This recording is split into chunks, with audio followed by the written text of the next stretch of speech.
Okay, ladies and gentlemen, if you are watching this, it's very likely you were part of the Tuesday, Thursday small groups who did not get this um, presentation and activity in small group.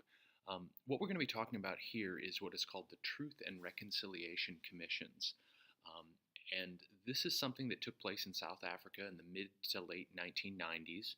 And it's really rooted in this question of how should South Africa uh, react and go forward when you consider the brutal and ugly legacy of apartheid. And you could have looked at Nelson Mandela becoming president in the mid 1990s as a moment of triumph, which to be sure it was, but it was also a great moment of uncertainty, which is how was Mandela and his new government going to deal with the wrongs of the past that had occurred under apartheid? And more importantly, how would Mandela go about um, uh, creating a new multiracial democracy in South Africa where everybody um, had a right to vote and an equal stake in the society after it being so unequal for so long? The conclusion that Mandela and others come to is that one of the best way forwards, or the best way forward, is to directly confront the wrongs of the past. And they decide to do this through the formation and the implementation of what are called the Truth and Reconciliation Commission. And these are going to be an attempt to document and bring to the surface all of the crimes of apartheid and hopefully get people to a place where forgiveness and harmony can be a possibility, at least nationwide. I wanted to start off with this quote from Archbishop Desmond Tutu. He's going to be an important political figure in South Africa, and Mandela is going to appoint him to chair the Truth and Reconciliation Commissions. And he says here, um, referring to the Truth and Reconciliation Commission and what its goal was, we need to acknowledge that we had a horrendous past, we as South Africans. We need to look the beast in the eye so that the past would not hold us hostage anymore.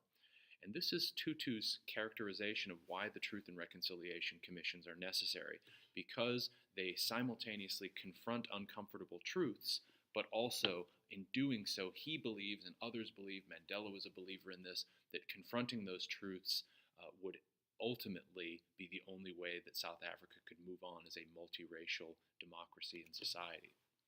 So, because of the racial divide, Mandela ordered the establishment of the Truth and Reconciliation Commission in Cape Town in 1996. And the goal, as I kind of said before, is pretty straightforward. Face the evils of apartheid, all of the bad things that happened that you could document and bring out publicly, and encourage forgiveness on the part of white and blacks, people who had committed crimes on both sides. This is one of the things about a system like apartheid is it obviously it exacted violence and oppressed the non-white majority, but there were also reprisals as well and horrific acts that needed to be dealt with in a public manner, the creators of this commission argued.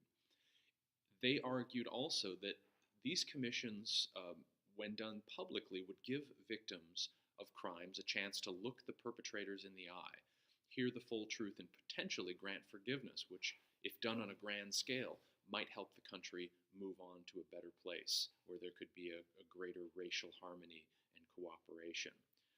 But this is a controversial thing. I mean, we experience this in our society when we look at a high-profile court case where the loved ones of a victim have to share a courtroom with the alleged perpetrator, and we see that as profoundly dramatic and moving and hard to get our minds around. Just imagine this on a mass scale of tens of thousands of people coming forward talking about crimes that had been committed to a loved one.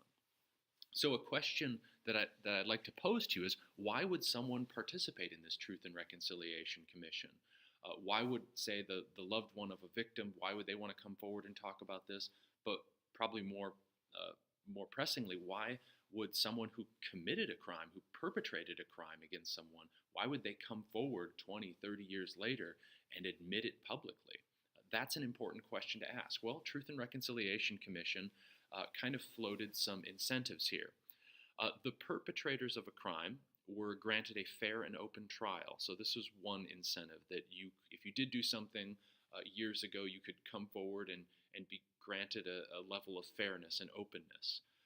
And it was, frankly, this is geared towards the individual. It was an opportunity to clear one's conscience. So if you were an older person who had committed a crime when you were younger as part of the apartheid regime, this was a chance to clear your conscience and perhaps get past that painful memory, even if you were, again, the perpetrator of it.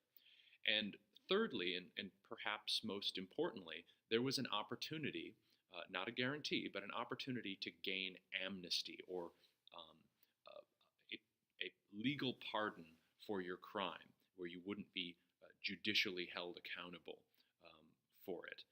And this was an incentive floated by the TRCs. I want you to watch this short video clip from about 4 minutes to 8 minutes, and that's what we saw in class, and it should give you a kind of greater understanding of how the Truth and Reconciliation Commissions operated, but also some of the dramatic imagery and testimonies that you would have seen during this time. This image came out about the time, and I think in many ways it captures what the thinking was behind implementing the Truth and Reconciliation Commissions. If we don't find out what's in there, it will keep on haunting us forever. South Africa's past being the haunted house, the thing that is imposing itself on the people of South Africa, and that these Truth and Reconciliation Commissions were the only way that South Africa could ever overcome that haunt, that fear, by bringing the truth of apartheid to the surface and not allowing it to be papered over or ignored or myths or untruths to emerge from it, that was the solution, as painful as it might be. And as I said, this is controversial. One of the controversial aspects to these Truth and Reconciliation Commissions was that amnesty was a possibility. And amnesty, just so we're clear on the terminology, it means an official pardon. It means being kind of absolved of a legal obligation to serve a penalty for your crime. But the Truth and Reconciliation Commission was very careful about how it administered amnesty. There was a checklist, so to speak, that one had to meet. The first part of this checklist is, in order to have a chance at amnesty, you had to come forward and give the complete truth and testimony about your crimes. You couldn't hold back, you couldn't admit, you couldn't try to protect people who were complicit. Everything was structured in a way that wanted any perpetrator of a crime to come forward and give evidence. And if amnesty was the price for bringing that truth to the surface, that was going to be floated out there as a possibility. And if you wanted to come forward and lie or give a half-truth or omit key things, that was kind of a dangerous game too, because if you did that, other evidence that contradicted your story could be brought out, other documentation, other witness testimony might contradict you, and then you would kind of throw away your chance at amnesty. So if you came before this, everything was arranged so that you would be encouraged to tell the truth. Secondly, you had to prove your crimes had a political motivation, and this is a kind of questionable subjective element to the TRC checklist. Having a political motivation means you had to demonstrate that what you were doing, this wrong that you committed, this violation of human rights or whatever it was, had to have been part of the apartheid system. Maybe you were part of a police force or a security force that had committed some sort of crime. You saw some of the excerpts in large group from the Soweto riots in 1976. Maybe you were a member of the South African security forces who had committed crimes there. But you were part of a system that encouraged you and convinced you to do that. So if you could demonstrate that you were part of that system, then that was part of the checklist. And then finally, you had to prove that your crimes were reasonable for the time. And again, that's a very subjective, kind of squishy grounds to establish. This is kind of a way to kind of sort out, this wasn't just cold-blooded, premeditated murder. You couldn't go before the TRCs having killed several people for no apparent reason not attached to apartheid and expect to receive amnesty. But if you were in a situation where, given the pressures and structures of apartheid, you committed a cruel act or some sort of crime against humanity, but it was maybe reasonable given what you knew at the time, given what you were told at the time, that you could establish in this court, that could potentially secure grounds for amnesty ultimately, if everything else had been checked. So what we would like you to do, what we did in class for those of you who were absent, we want you to analyze these following scenarios. And as you go through them, I want you to do three things rather. Try to identify the crime that is being committed so you're just clear about what's gone on. Number two, establish yes, no, or maybe whether you think that that crime met the TRC checklist to receive amnesty. And remember, those things are you had to give the complete truth in testimony, not lie or omit.